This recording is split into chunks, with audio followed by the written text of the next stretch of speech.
Hey y'all, and welcome to the Hillbilly Chicken Ranch. I'm Susan. Homestead Happenings, Episode 5. We have coffee and tea or lemonade for you to enjoy. So sit down, relax for a few, and let's kick off the day together. Today's topic, mistakes beginners make on their first homestead projects. We've kind of hinted at a few of the common mistakes on our previous podcasts. By the way, how are you enjoying these early morning chats so far? Our podcasts drop every Tuesday at 6 a.m. Central Standard Time. My husband and I both take on more than we can handle, and we learned the hard way to do a big project in sections, bringing it down to a doable size. Believe me, it can be overwhelming. Then, the other issue seems to be procrastinating. Projects get pushed back for other projects, like my dreams of an outdoor kitchen, a greenhouse, and a little garden porch. These are all necessary in my humble opinion. First, the outdoor kitchen would be for canning. I could store all my empty glass jars and canning supplies in there, and it would clear out my kitchen and a couple of spaces in my home. Right now, my home feels cluttered because of the canning supplies takes up a lot of room, and I don't function well in clutter. Then the greenhouse is planned. We've gotten old windows. It just is a matter of buying the materials needed to build it. The paint, the wood, the glazing materials are so expensive right now. We use and repurpose what we can. It's also about finding time to do the project. Last but certainly not least is the garden porch. In the summer months, it's scorching hot here. There's no shade in the Victory Garden area, unless I'm under the bean trellis. We have plans and even have the floor done, but still it's on the back burner. Dreams need to come to fruition, and soon. I'm not getting any younger. These may seem like luxury items, but to a homestead wife, they mean a productive and useful way to make things easier and make my life easier. After all, I want my life to be a little bit more enjoyable. Let's get into the program. Many beginner homesteaders find projects they need to do. It's all good, right? But projects often bring on some common mistakes. These errors are a part of the learning process and can be avoided with a little foresight and planning. Here are a few beginner mistakes. Starting too big, too fast. Beginners often get too excited and want to do everything at once. Get the chickens or the goats. They want a huge garden, a new barn, farm equipment that may be larger than they actually need. This will quickly lead to burnout, being overwhelmed, and burying yourself in debt. What to do instead? Make a plan on what projects need to get done. Then prioritize which project is the most necessary. Find small projects that you can do in a day or a week. For example, a garden or a small, I emphasize small flock of chickens. Master one skill at a time. Slow and steady is more sustainable and rewarding, and you will feel accomplished and less stressed. The challenges of homesteading can be stressful enough. Take your time and energy and enjoy the journey. Not having a realistic financial plan. Homesteading can be expensive to begin. Just think of all the equipment, supplies, and unexpected expenses that quickly add up. Unless your parents are footing the bill or you are rich to begin with, you need a financial plan in place. Getting into debt early on can be stressful, and it can ruin your dream. We had little money when we started our homestead, so I'm speaking from experience. Don't depend on the bank loans or credit cards to carry you through your first year, or any year for that matter. Debt is debt, and interest rates can kill you financially. Also, avoid those paycheck or car loans against your ride places. Fast cash may be nice for a moment, but it becomes a vicious cycle. Instead, create a realistic budget. Understand that things like fencing, food, and tools are expensive. Bigger projects mean bigger budgets. And bigger projects can be bought over time. Continue to work a job until your homestead can produce a livable income if that's your plan. My granddaddy said he was poor in money, but rich in children. He actually was on to something. Money is nice, but family is the richest blessing to have. He was a Baptist preacher and a farmer, farming over 300 acres of land. He had crops to bring in for the money, but he also had livestock and a garden to feed his growing family. Back then, children were reared to work in the fields alongside their parents. This is still a common practice among the Amish. Education was secondary, as my mom had a 6th grade education and my dad had an 8th grade education. Planting and harvesting meant no school, and the schools actually shut the doors for planting and harvest season. My dad could do math in his head. He never used a calculator. Many of the Amish do math daily. By the way, did you know the Amish speak fluently in 3 languages, English, German, and Dutch? Most of us struggle with only one language. The children are raised with Dutch until school age. In school, they learn English and German for church because their Bible is in German. Just a homesteading fact. I thought you might enjoy it. Homesteading and homeschooling go hand in hand. Education is everyday life. Speaking of homeschooling, this is a true story. I homeschooled my 3 oldest grandsons. I didn't care if they stood on their heads while they were learning. I used the Old World Books curriculum and incorporated Bible study into their lessons.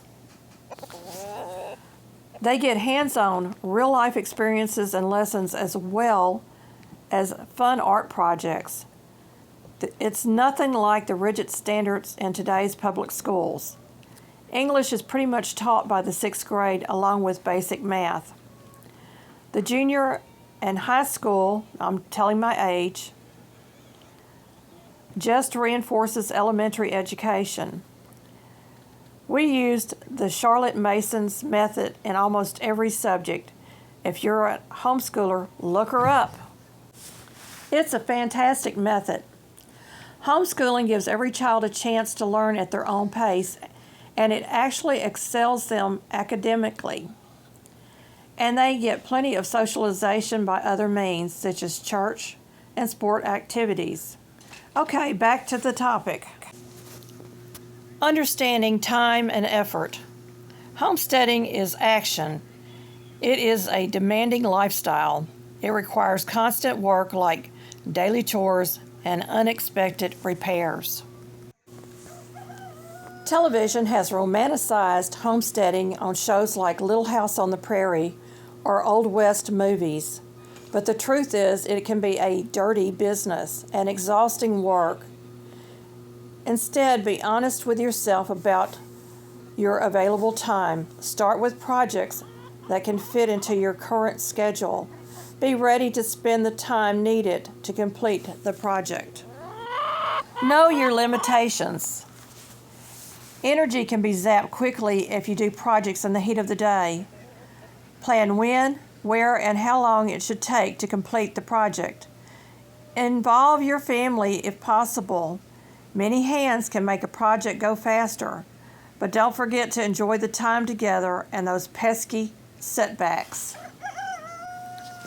Ignoring the unique characteristics of your land, climate, soil, and location. Some climates may not work well for you. I have lupus, which means too much sunlight can trigger a flare. I plan my day according to the position of the sun. Most outdoor work for me is early mornings or late evening. we deal with 80% sandy soil. It's been a slow process of building up the soil for gardening. We just assumed the soil was good when we purchased our land. I was used to clay and rich soil. There was a whole nother challenge to overcome, hence the chickens, the turkeys, and the ducks that spread fertilizer everywhere they eat in our yard. We even used inventive ways to create compost to build the soil, such as straw bales for raised beds and a compost bin. Hauling in topsoil and compost manure can be expensive. Ask me how I know. Instead, study your land. Pay attention to the sunlight, soil drainage, and soil quality. The Amish will not buy property until they have checked all three of these, plus the water source. Learn what your local hardiness zone is and what crops thrive in your area. Don't be afraid to ask local farmers and homesteaders what crops they plant and what crops they avoid. Skimping on the essential infrastructure. Don't use sheetrock to fix a hole in the floor. It actually will work temporarily, but it won't last. Don't buy low-quality materials to save some money. Use materials that are higher quality. That will mean that you get the job done right the first time. Think long-term use of infrastructures like fencing or coops. A cheap fence won't keep the livestock in, and a poor coop build won't protect your flock. I've seen pallet fences on Pinterest. While the material is free, it won't last. Look for quality first. Better yet, invest in building things right the first time if possible. Having quality infrastructure is the backbone of a good homestead. Make sure you're doing your research and build a secure, durable coop and strong fences. Did you know that there are cattle panels and hog wire, named for the purposes intended? For years, we kept seeing a sign about a goat that escaped its owner's property. It found, "Please return to," was the type of message. But then we would drive down the road, and there was always a goat on the side of the road. That goat was happily munching away. It would disappear in the bushes every time a car startled it. Goats are notorious escape artists. They will also eat your flowers. Never turn your back on a billy goat. When I was little, my uncle asked me to feed the goats. He forgot to warn me about his billy goat. A quick butt on the behind, and I knew I had been messed up. I learned how to scale a tall fence so fast that day. A few days later, my uncle had barbecue goat. It was my first time eating it, but I was so glad it wasn't the billy goat. Not planning for the unexpected weather, sickness, events, sick animals, and broken equipment are all a part of homesteading. Beginner homesteaders are often caught off guard. It can be discouraging. We had some really bad luck with tillers and riding mowers. Chainsaws are another contention. All three need constant maintenance and repairs. We learned to keep chains and chain oil on hand for the chainsaw, and extra belt and blades for the lawnmower, and a good repairman's number close by for that tiller. Make sure you have a plan in place. Set aside money for the repairs. Learn basic first aid for yourself and for your livestock. Have a plan in place for extreme weather like frozen water buckets in the winter months. Falling into the comparison trap. It's easy to look at other homesteaders and copy what they are doing on the social media. If you feel like you aren't doing enough, just remember that online content is often the highlight and everyone is on a different journey. Make sure you stay in your lane and focus on your goals and your progress. Celebrate the smallest victories and learn from those pesky mistakes without comparing your journey with anyone else's. I have a quote for you. Your first year of homesteading will be your most expensive and your least productive. This isn't a mistake. It's the cost of education. Author unknown. Understanding predators and pests.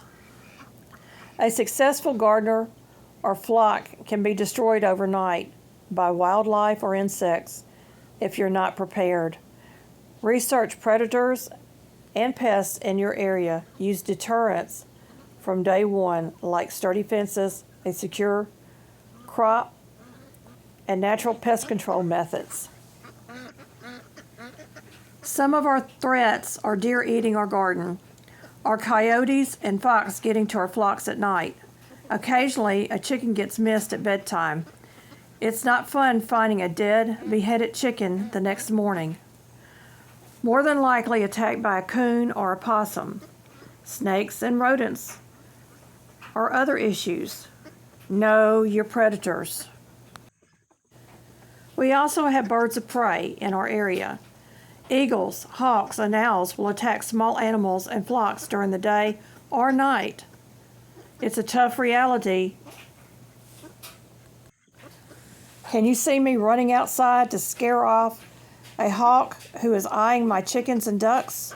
We lost a few ducks and chickens to birds of prey. I use a call that alerts our flocks to the danger. They quickly run and hide. Also, my human presence is enough to get those birds of prey to hunt elsewhere when I'm outside. A beginner homesteader's first garden is 50% hope, 40% weeds, and 10% days of spiritual belief that the squash will eventually grow and not get vine borers. Your chickens will escape. Your goat will eat your favorite shirt, and you'll spend 2 hours looking for that tool you had in your hand 5 minutes ago. And that's just on Tuesday on the homestead. One of the most common mistakes for a new homesteader is believing that you'll get a lot of sleep. The second is thinking a single fence will actually contain a determined goat. Proverbs 14:4 says, "Where no oxen are, the crib is clean, but much increase is by the strength of the ox." Meaning oxen are essential to farming. They were used to plow fields, thresh grain, and transport heavy loads. They were also messy. They required constant feeding, and stalls had to be cleaned. The proverb points to a farmer without an oxen has a clean manger or a trough, but they would have no way to produce anything significant as far as the harvest. In October, the open collab for Scarecrow 25 takes center stage. We will have a little bit of harvest time fun. It's a perfect way to end the garden season and refresh our garden scarecrows and get ready for fall. Fall decor using scarecrows, or painting a scarecrow, or dressing up as a scarecrow, or maybe even do a short scarecrow skit. Whatever you decide to do, remember to keep it family friendly. It ends October 31st. Just tag me and use hashtag Scarecrow25 and the official playlist. Don't forget to tag some channels, and don't forget to share out the content creators who are participating. November will be another open collaboration, Thankful 50 Challenge 25. You name 50 things you are thankful for, tag 3 channels, use the hashtag, and tag me. Share everyone out that joins. We will be in December before you know it. I will be having a Gingerbread Christmas, and I'm so excited, folks. Thank you, friends, for joining me this morning for Homestead Happenings. If you find this podcast beneficial, please hit the bells and whistles, hype, share, and comment too. There's more homestead content on my channel. Our next series on Homestead Happenings will be all about fall and harvest season, starting with a harvest hustle. See you on the next podcast.